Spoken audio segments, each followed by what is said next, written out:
సమావేశాల్లో అధ్యక్షుల వారు ఎలా దిశానిర్దేశం చేశారు? తెలంగాణ భవిష్యత్తు ముఖ్యము. తెలంగాణ అనేక సమస్యలతోటి గత 2.5 సంవత్సరాలుగా సతమతం అవుతుంది. కాబట్టి ఈరోజు మన బాధ్యత ఏంది? తెలంగాణ ప్రజల పట్ల అనేకం చూస్తున్నాం. కరెంటు సగటు మహిళగా మేము కూడా దోమల బెడత చూస్తున్నాం, కరెంటు కోతలు చూస్తున్నాం, వాటర్ సమస్యలు చూస్తున్నాం, హైడ్రాతో సమస్యలు చూస్తున్నాము, గురుకులాల్లో ఆత్మహత్యలు చూస్తున్నాం, ఈవెన్ ధాన్యం కొనుగోలు కేంద్రాల దగ్గర ఇబ్బందులు చూస్తున్నాం, యూరియా ఇబ్బందులు చూస్తున్నాం, రైతు బంధులకి చూస్తున్నాం. ఇచ్చిన హామీలు ఏ ఒక్కటి నెరవేర్చని పరిస్థితిని చూస్తున్నాం.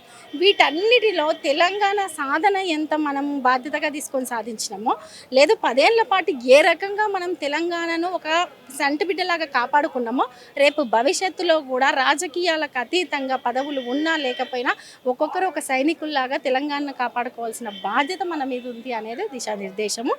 ముఖ్యంగా రైతుల ఎజెండాగా, ప్రజల ఎజెండాగా, తెలంగాణ సమస్యల ఎజెండాగా ముందుకెళ్లాలనేది దిశానిర్దేశం. నియోజకవర్గాల వారీగా 200 మందితో శిక్షణ తరగతులు అన్నారు. దానికి సంబంధించి ఇంకా ఎలాంటి ఫుట్ వర్క్ చేయబోతున్నారు? అది పార్టీ నుంచి పెద్దలు నిర్ణయించారు. శిక్షణ తరగతులు జరుగుతాయి.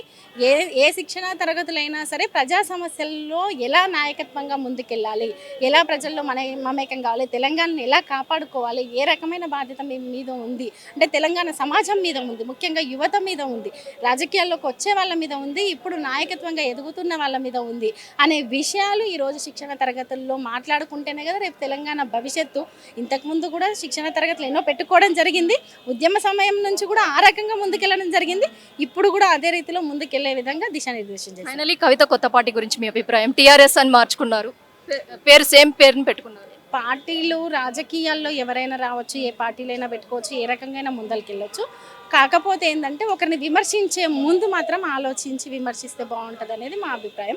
ఈరోజు ఎవరు ఏది మాట్లాడినా ఏది మాట్లాడకపోయినా తెలంగాణలో రాజకీయంగా కేసీఆర్ గారిని విమర్శించే స్థాయి ఎవరికీ లేదు. స్ట్రైట్ మీ స్టేట్మెంట్ మేడం, కేసీఆర్ గారిని విమర్శించారు కవిత, దాని మీద మీ స్ట్రైట్ స్టేట్మెంట్ కవితకి కౌంటర్ ఇవ్వాలనుకుంటే? నేను స్టేట్మెంట్ ఎటువంటిదని ఏమి కాదండి. కాకపోతే ఏంటంటే ఏదేమైనప్పటికీ ఈరోజు ఎన్ని మాట్లాడుతున్నా ఒకరు మాట్లాడకపోవడానికి కారణం కేసీఆర్ గారు. కేసీఆర్ గారు మీద ఉన్న గౌరవమే వారిని కాపాడుతుంది.